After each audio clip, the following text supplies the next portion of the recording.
Assalamualaikum warahmatullahi wabarakatuh. Jumpa lagi dengan Muhtar Latif Wisdom, channel yang smart dan wise. Saudaraku, kembali kita mengungkap pesan Allah dalam Al-Quran. Hari ini kembali kita mengemukakan surah An-Nisa ayat 148 yang berbunyi, La yuhibbullahul jahra bisu'il qawli illa man zulim wa kana Allahu sami'an alima. Allah tidak menyukai perkataan buruk yang diucapkan secara terus terang kecuali oleh orang yang dizalimi, dan Allah Maha mendengar, Maha mengetahui. Saudaraku, Allah ingatkan kita kembali dalam ayat ini bahwasanya dalam keadaan apapun dan bagaimanapun Allah tidak menyukai perkataan-perkataan yang buruk dari hambanya.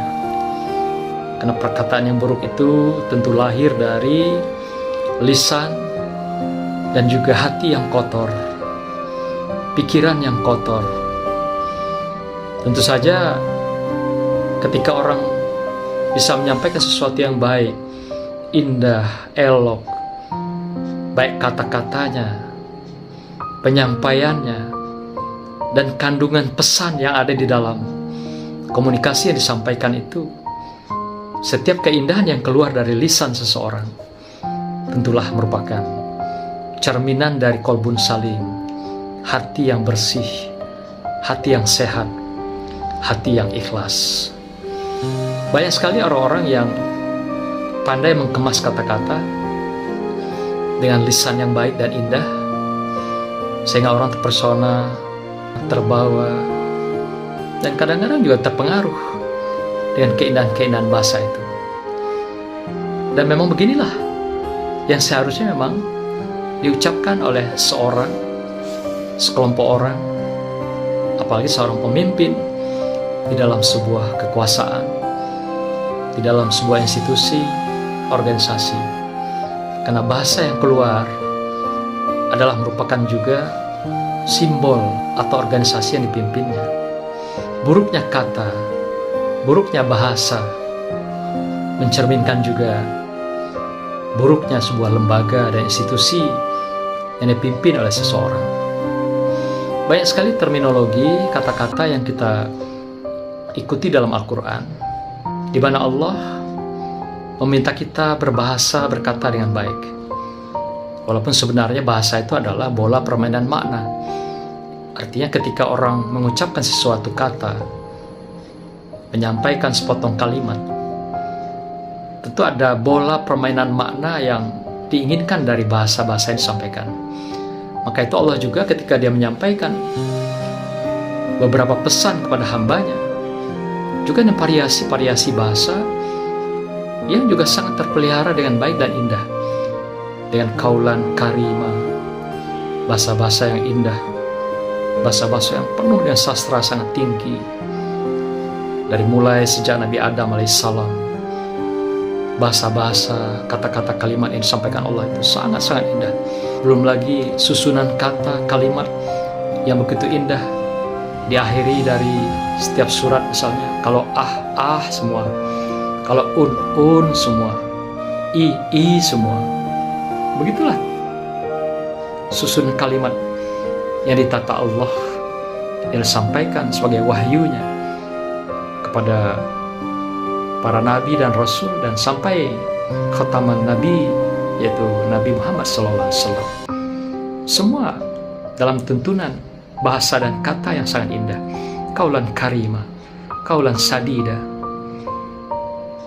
Bahasa-bahasa inilah yang diminta Allah juga kepada kita, menyampaikan segala sesuatu pesan itu dengan kebaikan, dengan bahasa yang memang dikemas dalam pilihan-pilihan yang terbaik. Maka itu dalam teori-teori kecerdasan berkomunikasi, orang yang cerdas berkomunikasi itu dia pandai betul memilih kata, kalimat, bahasa yang tidak mencederai dan melukai orang lain, yang tidak membuat orang lain terkaget-kaget, tidak membuat orang lain tertekan, tidak membuat orang lain ketakutan, tidak membuat orang lain lari dari kita. Inilah pilihan bahasa yang cerdas di dalam kecerdasan komunikasi. Ketika dia bertutur, dia sangat memilih kata-kata yang tidak akan pernah menyinggung, melukai perasaan orang lain.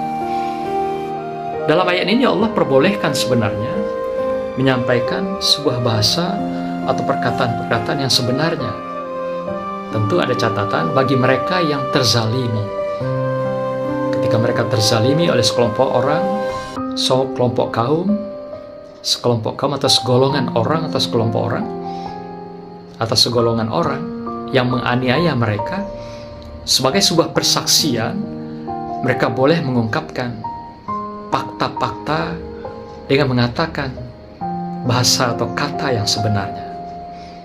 Artinya dalam keadaan tertentu, di dalam sebuah persaksian, dalam wilayah hukum atau wilayah pengadilan, saksi atau orang yang dizalimi atau juga orang yang dirugikan di dalam sebuah pencari keadilan, maka mereka boleh mengungkapkan fakta-fakta yang sebenarnya, mengatakan realita yang mereka alami atau yang telah mereka terima sebagai sebuah kezaliman dari orang lain. Tapi selain itu, Allah tidak mentolerir kita menyampaikan, berbahasa, berkomunikasi yang tidak mengandung unsur-unsur perkataan yang baik. Allah minta kita bicaralah dengan hati, bicaralah dengan lisan yang dapat menyenangkan orang lain. Kalau dalam bahasa Indonesia, berbicaralah dengan baik dan benar. Artinya baik kata dan kalimatnya, baik penyampaiannya, baik kandungan-kandungan maknanya. Demikian juga benar pesan apa yang disampaikan secara benar. Sehingga pesan yang baik, kalau dikemas dengan tidak baik, dengan caci maki, dengan kemurkaan, dengan berbagai tekanan, hujatan, apapun dan bagaimanapun baiknya sebuah pesan, pasti keluarnya akan jadi buruk. Dan akibatnya juga akan buruk bagi orang yang mendengar dan menerima pesan-pesan atau perkataan yang kita sampaikan.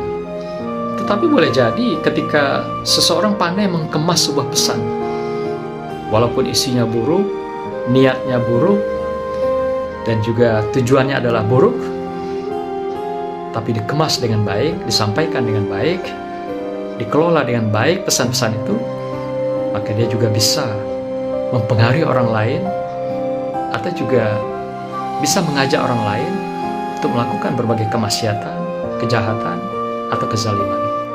Maka itu Allah meminta pada kita, sampaikanlah perkataan, pesan-pesanmu dengan benar, secara benar. Dan katakanlah yang salah juga secara benar. Artinya, mulai dari pesannya, proses penyampaiannya, dan tujuan dari pesan itu harus secara benar. Sehingga apa yang disampaikan, apa yang dikatakan itu tepat sasaran dan juga tidak disalahpahami, sehingga apa yang kita ingin wujudkan dari tujuan komunikasi kita akan berjalan dengan baik. Saudara, apapun baiknya sebuah pesan, tapi kalau dia tidak disampaikan dengan perkataan yang benar, yang baik, dengan karimah, dengan kemuliaan, dengan hati yang bersih, tentulah pesan dan perkataan itu akan disalahpahami, salah gunakan, yang juga bisa dibelokkan untuk kepentingan-kepentingan tertentu yang pada akhirnya merugikan orang yang menyampaikan pesan. Tidak sedikit pertikaian, perpecahan dan konflik kadang-kadang disebabkan oleh satu kata, satu komunikasi, satu pesan yang keliru dipahami. Dan tidak juga sedikit orang yang merasa bahagia, tersanjung hanya karena sebuah pesan, sebuah kata yang menyentuh pikiran, menghujam di dalam hati, dan menjadi sebuah kebahagiaan bagi seseorang ketika menerima sebuah perkataan indah yang menghujam dan bermukim di hati dan perasaan seseorang. Jagalah pesanmu, jagalah perkataanmu, karena dia adalah merupakan cermin hati dan pikiranmu, cermin dari kebersihan hatimu, dan cermin dari keikhlasanmu. Salam barakallah.